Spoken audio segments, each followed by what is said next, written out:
Nilinaw ng MMDA na kapag ipinatupad na ang odd-even scheme sa EDSA, hindi na iiral doon ang number coding scheme. Patuloy naman ang iba pang paghahanda para sa inaasahang pagbigat ng trapiko sa pagsisimula ng EDSA rehabilitation, tulad po ng libreng toll sa Skyway at no contact apprehension policy. Balitang hatid ni Joseph Moro.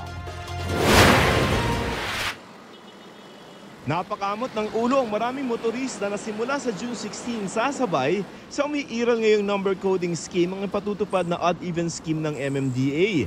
Ipatutupad ito habang ginagawa ang EDSA rebuild, pero paglilinaw ng MMDA ang odd-even scheme ay sa EDSA lamang at ang number coding scheme ay sa ibang kalye ng Metro Manila. Ang beses na lang nila magagamit yung sasakyan nila sa EDSA. Pag gano'n, i-replace ng odd-even yung existing na number coding scheme sa EDSA. Yung mga tatawid lang ng EDSA, hindi babaybay. Like kunyari, Ortigas, pupunta ka sa kabilang side, tatawid ka ng EDSA. Hindi yun violation. Kaya mga may plate number halimbawa na nagtatapos sa 7, bawal sa ibang daan tuwing Huwebes sa ilalim ng number coding scheme.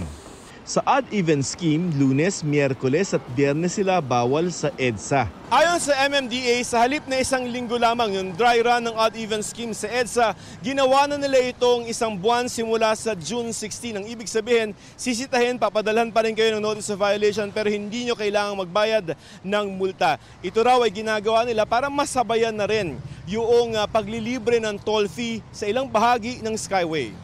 Naglabas na rin ng MMDA ng rerouting scheme para sa mga mapipilitang umiwas ng EDSA kasama halimbawa ang mga entry at exit points papunta sa Skyway. Pinaplansya naman ng DOTR at ng San Miguel Corporation na nagpapatakbo ng Skyway kung paano gagawing libre ang toll fee. Pwede raw na palawigin ang concession agreement para hindi na magbayad ang gobyerno ng ililibreng toll fee sa loob ng 2 taon.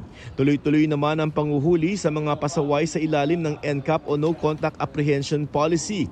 Sumusunod na sa kanilang lane ang mga motorista kaya umaasa ang MMDA na makatutulong ang NCAP sa pagbawas ng trapiko. Makikita natin na pag may nakatutok na CCTVs, marami nag-iingat at sumusunod sa batas trapiko.